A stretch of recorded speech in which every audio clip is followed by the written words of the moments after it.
Hello, welcome back to manvfilm. It's June already, time for another top 10 movies you can watch on Amazon Prime right now. Let's just jump into it. Number 10, Escape from New York. In the future, crime is out of control and New York City's Manhattan is a maximum security prison. Grabbing a bargaining chip right out of the air, convicts bring down the president's plane. Gruff Snake Plissken, a one-eyed lone warrior new to prison life, is coerced into bringing the president and his cargo out of this land of undesirables. One of my favourite John Carpenter movies with a fantastic performance by Kurt Russell in the main role of Snake Plissken. This is a terrific science fiction action movie. New York is a prison.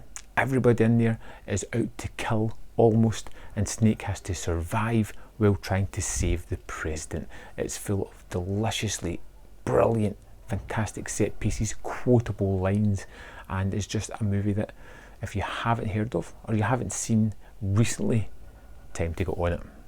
Number 9, Footloose. Being a teenager is tough, and no one knows this more than Ren McCormick, a city kid with a strong feeling for music. Ren's life changes when he moves to a small town where rock and roll and dancing are criminal activities. When Ren falls in love with the Reverend's daughter, Ariel Moore, the music pauses and Ren needs to shape up or make dancing legal activity once again. I've seen Footloose a couple of times. It's one of those movies that whenever I stumble across it, I just watch it. It's a remake that really does work really well.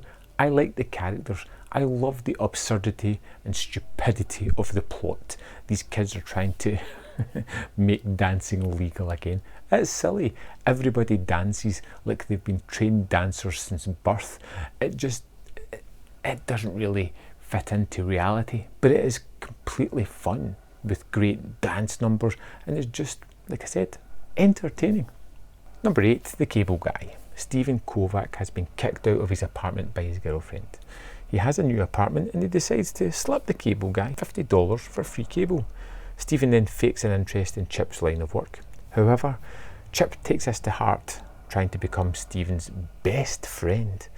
When Stephen no longer wants to be Chip's friend, then the man who can do it all goes on an all-out assault to ruin Stephen's life. Directed by Ben Stiller, starring Matthew Broderick and Jim Carrey, this is a really dark comedy movie that takes some really strange and unusual turns. When it came out in the mid-90s, I don't think the world was ready for Jim Carrey in this kind of role or for this kind of movie at all, but going back to it, it's so funny, so entertaining, so cringeworthy and uncomfortable that I cannot help but recommend this one. Number 7, Tank Girl. Tank Girl and her friends are the only remaining citizens living in the wasteland that is Earth, where all the remaining water is controlled by water and power, the mega corporation, kind of government, that runs the territory. While incarcerated at Water and Power, Tank Girl and her new friend Jet Girl break out and steal a tank and a jet. After meeting some mutant kangaroo humans and rescuing her little girl, the kangaroos and the girls kick Water and Power's butt. A comic adaptation of a comic you've probably never heard of. Laurie Petty stars as Tank Girl, and this is just a weird, wacky and wonderful movie that should never have made the jump onto the big screen, but I'm so glad it did. Malcolm McDowell is the bad guy, the head of Water and Power, and this has Ice-T as a kangaroo human. It works, it's incredibly fun and very different to the usual kind of thing that you've seen before. Number 6, Terror Train. A college fraternity prank goes wrong and a student ends up at the mental asylum. 3 years later, it's graduation time, and the members of the fraternity decide to have a costume party aboard a train to celebrate their graduation. Unknowingly to them, a killer has slipped aboard, killing them off one by one, disguised in the costumes of its victims. It's not the best slasher movie out there, but it's one that I've got a lot of time for. I really like the aesthetic of being on a train. I'm kind of partial to train movies at the best of times, and I like this one. It has a weird subplot involving David Copperfield as a magician as well that just is ill-fitting, but for some reason it's pretty terrific at the same time. It's covered in all kinds of disco music that's just weird and wacky now to think about, and it's just a fun kind of slasher movie that I really quite like. Number 5 is Stargate. Egyptologist Daniel Jackson is brought onto an underground military base where he decodes the symbols of an Egyptian cover stones as constellations. That allows an alien device known as the Stargate to be opened by a team led by Air Force Colonel Jack O'Neill, and they travel across the known universe to a distant planet. They find culture ruled by someone pretending to be the Egyptian sun god Ra. Soon Ra captures the team, and now O'Neill and Jackson must escape and fight Ra and his army of warriors to save Earth from being destroyed.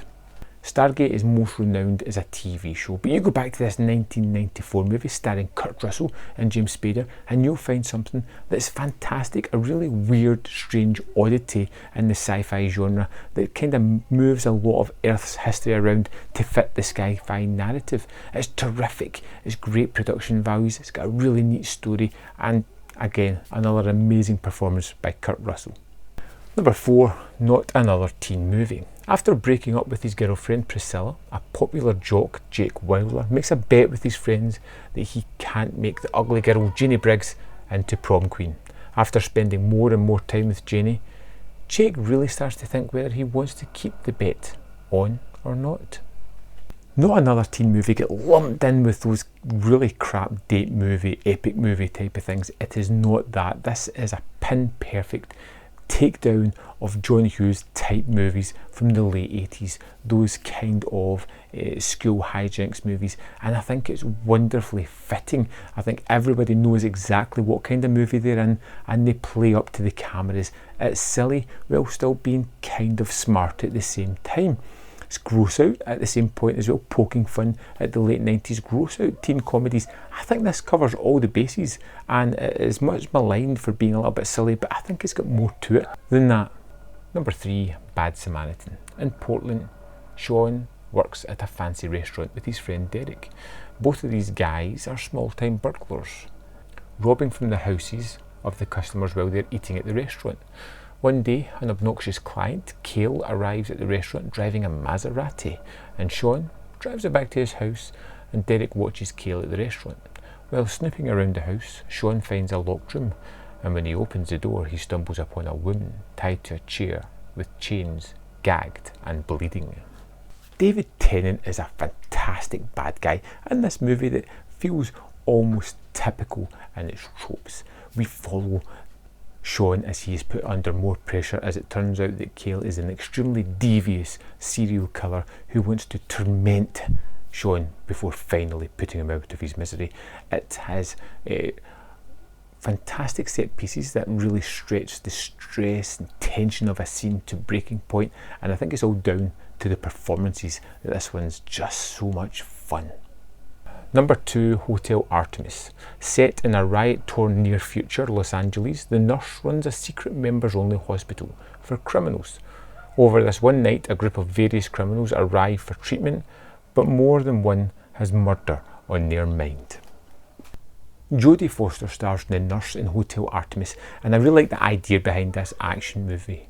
Having everybody in the one location kind of lowers the budget down. You have all these trained criminals, so you know everybody is extremely capable of violence of some sort, and you're just waiting in this melting pot to see what's going to be the inciting action that kicks everything off. Why are certain people there? Are they there for reasons that we don't know? This is a kind of heist mystery movie where things unfold the more you watch. It's got terrific action, some great unique characters, and there's a real terrific action movie. Number 1, Rocketman. An epic musical fantasy about the incredible human story of Elton John's breakthrough years. The film follows the fantastical journey of transformation from shy piano prodigy Reginald Dwight into the international superstar Elton John. This inspirational story, set to Elton John's most beloved music, tells the universally relatable story of how a small town boy became one of the most iconic figures in pop culture.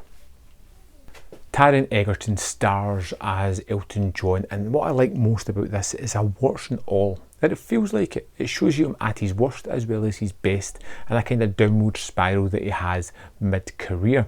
And it's full of these really iconic kind of images that the movie has, these esoteric takes on some of the key points of his life, things that don't initially feel fitting within the story, really come to life thanks to these small diversities from reality within the movie. I think the performances are great. I think the story's pretty captivating and gave me lots of things that I never knew about his career.